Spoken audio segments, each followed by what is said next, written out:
berpikir, dari mana kakek dan nenek moyang kita dapat berbahasa meski tidak bersekolah? Bagaimana cara seseorang menguasai suatu bahasa?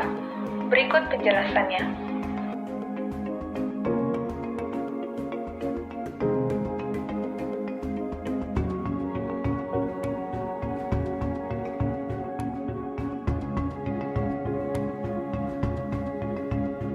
Proses belajar bahasa berikutnya yaitu proses belajar bahasa kedua atau bahasa asing.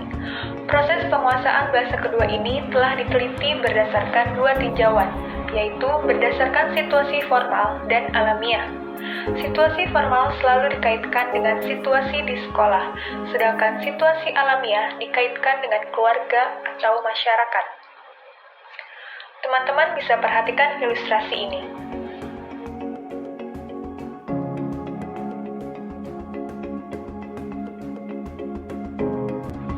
Apa yang membedakan pemerolehan bahasa dengan belajar bahasa?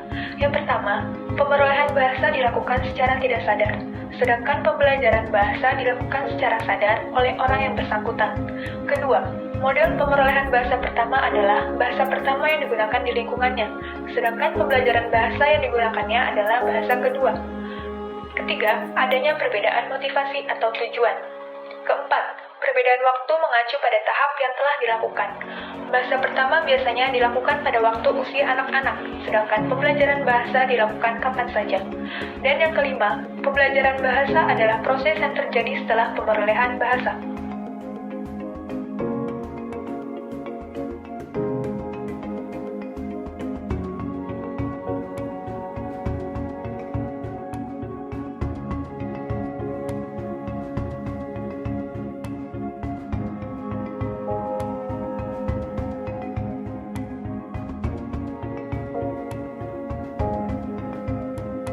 Proses belajar bahasa model Krashen.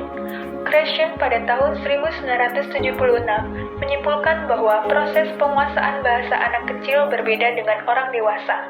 5 teori penting yang dikemukakan Krashen yaitu hipotesis pemerolehan dan belajar bahasa, hipotesis urutan alamiah, hipotesis monitor, hipotesis masukan, hipotesis filter afektif. Hipotesis pemerolehan dan belajar bahasa adalah hipotesis yang menyatakan bahwa proses penguasaan bahasa pertama pada anak kecil terjadi melalui proses pemerolehan, sedangkan penguasaan bahasa kedua pada orang dewasa terjadi melalui proses belajar. Yang kedua, hipotesis alamiah menyatakan bahwa kemampuan berbahasa seseorang itu terjenjang alamiah dan bersifat universal. Kemudian hipotesis monitor, yaitu kegiatan bahasa melalui kaidah-kaidah kebahasaan yang dipelajari secara sadar hanya berfungsi sebagai monitor dan editor.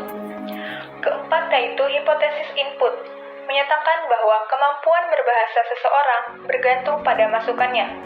Dan yang terakhir, hipotesis filter afektif, menyatakan bahwa makin besar saringan afektif pembelajar akan semakin sukar menguasai bahasa kedua. Proses belajar bahasa model Bialystok. Proses belajar ini dibagi menjadi 3 tataran, yaitu input, knowledge, dan output. Input berisi tentang pengalaman berbahasa pembelajar yang telah dipaparkan melalui belajar membaca dan belajar berbicara. Tataran knowledge berisi tentang cara penyimpanan informasi. Ada 2 cara, yaitu penyimpanan informasi secara implisit dan eksplisit. Implisit berupa pengetahuan intuitif, sedangkan eksplisit juga berisi tentang pengetahuan lain, misalnya perwujudan hubungan informasi bahasa dengan budaya dan gestur. Pengetahuan eksplisit ada 3 fungsi. Yang pertama sebagai dasar informasi baru sebelum disimpan dalam pengetahuan implisit. Yang kedua sebagai gudang informasi yang selalu terungkap secara eksplisit. Dan yang ketiga sebagai sistem artikulasi untuk pengetahuan implisit yang mungkin dipakai secara eksplisit. Sedangkan pengetahuan implisit hanya memiliki 1 fungsi, yaitu untuk menyimpan semua informasi tentang bahasa target.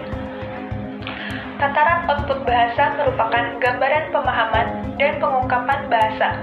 Dibedakan menjadi 2 tipe, yaitu pengungkapan spontan dan pengungkapan lamban. Kemudian terdapat 4 tipe strategi belajar model Bialystok, yaitu 1. Praktik formal merupakan pembelajar membaca untuk menambah paparan bahasa. 2. Praktik informal yang merupakan paparan bahasa yang diperoleh melalui komunikasi secara alamiah. Ketiga, strategi monitoring merupakan pengetahuan sadar pemakaian bahasa oleh pembelajar untuk memperbaiki pengungkapan bahasa. Dan yang keempat, inferensi atau penyimpulan merupakan proses pengujian hipotesis mengenai pengetahuan bahasa yang tidak dikenal sebelumnya. Istilah statistics untuk menggambarkan proses penguasaan bahasa digambarkan dalam bentuk diagram yang disebut diagram Levertov machine. Ciri-cirinya yaitu hasil belajar disimpan dalam gudang pemerolehan, belajar bahasa bisa menjadi bahan output, peranan serta fungsi pemerolehan dan belajar tidak terlalu pisah secara ketat, dan faktor afeksi menjadi rheostat yang bisa membuat pembelajar menjadi sensitif terhadap sistem yang diperoleh. Yuk ceritakan pengalaman proses belajar bahasamu, bahasa pemerolehan apa yang kamu dapatkan dari lingkungan sekitar, dan bahasa kedua apa yang kamu pelajari.